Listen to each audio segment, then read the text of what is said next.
নমস্কার, আমি ভীম নস্কর। আমি হোমিওপ্যাথি প্র্যাকটিস করি কলকাতাতে। বন্ধুরা, আজকে একটি ইন্টারেস্টিং হোমিওপ্যাথিক মাদার টিংচার অর্থাৎ আবারও একটি মাদার টিংচার নিয়ে আপনাদের কাছে হাজির হয়েছি।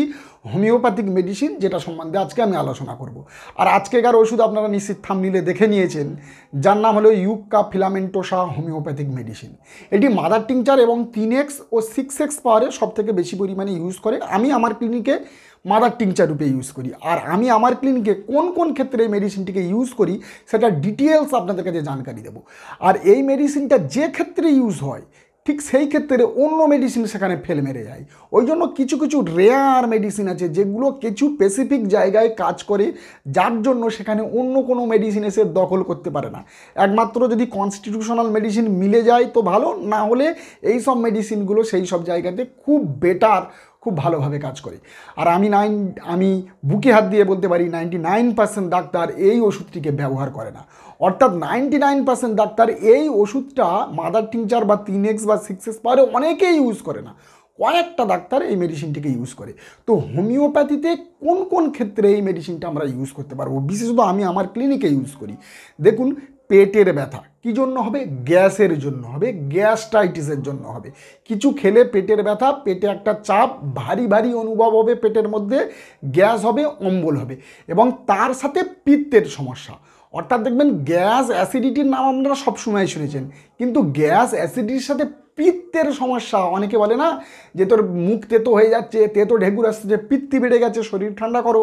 তো ঠিক সেটাই বলতে যাচ্ছি, পিত্তের সমস্যা। আর তার সাথে মাথার যন্ত্রণা বা মাইগ্রেন।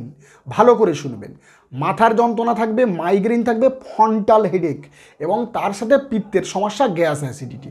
তো সেই জায়গায় আমরা এটা ইউজ করব। এবং এর জিভেতে হলদে কোয়েটেড একটা দাগ থাকবে, এবং জিভে দাঁতের দাগ আপনি পাবেন। অর্থাৎ যেমন মার্কসল একটি মেডিসিন আছে, হাইডাস্টিস একটি মেডিসিন আছে, আরও কয়েকটি মেডিসিন জিভেতে দাঁতের দাগ পড়ে, তেমনি এই মেডিসিনটায় জিভে হলদে কোটিং থাকে এবং জিভে দাঁতের দাগ পড়ে। তার সাথে পেট ব্যথা, পেটে ভারী ভারী ভাব, কিছু খেলে গ্যাস, অম্বল, অ্যাসিডিটি এবং পিত্তের সমস্যা, আর তার সাথে মাইগ্রেন বা মাথার যন্ত্রণা।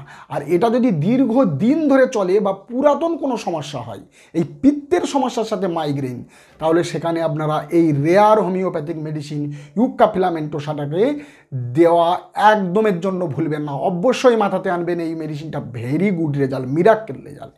এইবারে বলবো আমি দুটো মেডিসিনের সাথে ডিফারেন্স। দুটো মেডিসিন মানে কি, দেখবেন আইরিস ভার্সিকুলার বলে একটা মেডিসিন আছে, আর রোবিনিয়া বলে একটি মেডিসিন আছে। এদের মধ্যে ডিফারেন্সটা কি হবে? রোবিনিয়াতে কি হবে? রোবিনিয়াতে the sourness is very characterise for Robinia. sour perspiration, sour stool, sour eructation, sourness of all discharges.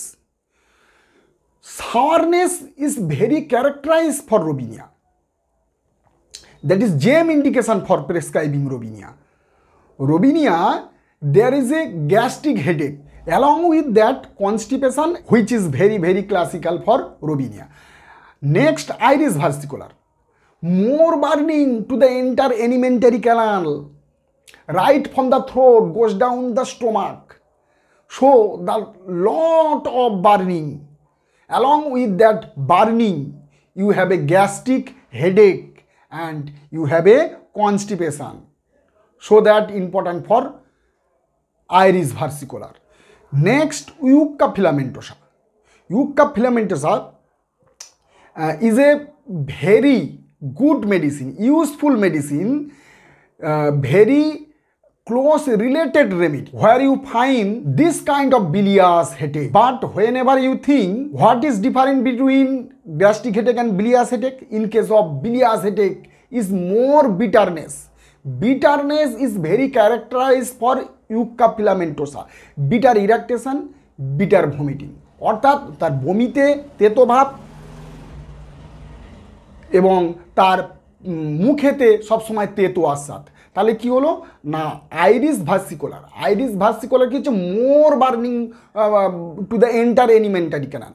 মানে তার এই যে গলা থেকে right from the throat goes down the stomach, মানে মানে গলা থেকে তার পেট পর্যন্ত প্রচণ্ড পরিমাণে জ্বলন হবে এবং তার সাথে তার গ্যাসের সাথে তার ফ্রন্টাল হেডেক, মাথার যন্ত্রণা থাকবে। তাহলে জ্বলনের সাথে তার মাথার যন্ত্রণা, গ্যাসের সাথে। আর রোবিনিয়াতে কী হবে না, সাওয়ারনেস ইজ ভেরি ক্যারেক্টারাইজ, মানে টক দুর্গন্ধ, সাওয়ারনেস অফ অল ডিসচার্জেস, মানে সমস্ত দুর্গন্ধ তার টক ঢেকুর, সাওয়ার পাসপিরেশন মানে তার ঘামে দুর্গন্ধ, সাওয়ার স্টুল তার পায়খানায় দুর্গন্ধ, সাওয়ার ভমিটিং তার বমিতে দুর্গন্ধ, অর্থাৎ তার যা কিছু আছে তার সমস্ত কিছু তার টক দুর্গন্ধ থাকবে। এবং টক দুর্গন্ধ তার সাথে তার গ্যাস্ট্রিক হেডেক, এবং কনস্টিপেশন এর মধ্যে দেখা যায়। তাহলে এখানে হচ্ছে রোবিনিয়া। আর ইউক্কা ফিলামেন্টের সাথে কি হচ্ছে না, এতেও গ্যাস্ট্রিক হেডেক আছে কিন্তু পিত্তের সমস্যা, bitterness is very characterise for Yucca filamentosa, অর্থাৎ ইউক্কা ফিলামেন্টের সাথে তার ঢেকারে তেতো মানে পিত্তের সমস্যা, তার বমি করবে সেটাও পিত্তের সমস্যা, কিন্তু তার সাথে তার গ্যাস্ট্রিক হেডেক অর্থাৎ মাথার যন্ত্রণা, ফ্রন্টাল হেডেক। তাহলে এই তিনটি মেডিসিনের মধ্যে আমি ডিফারেন্স করে দিলাম, আর এখানেই এই মেডিসিনটি ব্যাপক কাজ করে। তো বন্ধুরা, যেখানে পিত্তের সমস্যা, গ্যাসের সমস্যা, তার সাথে মাইগ্রেন থাকবে যেটা দীর্ঘদিন ধরে চলে, সেখানে আমরা ইউক্কা ফিলামেন্টোসা ইউজ করতে পারবো। তো নমস্কার, এই পর্যন্ত। যারা আমার চ্যানেলে নতুন, অবশ্যই চ্যানেলটা সাবস্ক্রাইব করবেন, লাইক করবেন, বেল আইকনটা অবশ্যই প্রেস করবেন, যাতে এই রকম ধরনের ইনফরমেটিভ ভিডিও সবার আগে আমি আপনাদের মোবাইলে পৌঁছে দিতে পারি। যতক্ষণ একটা নতুন ভিডিও নিয়ে আসি ততক্ষণ আপনারা সুখে থাকবেন, ভালো থাকবেন। নমস্কার।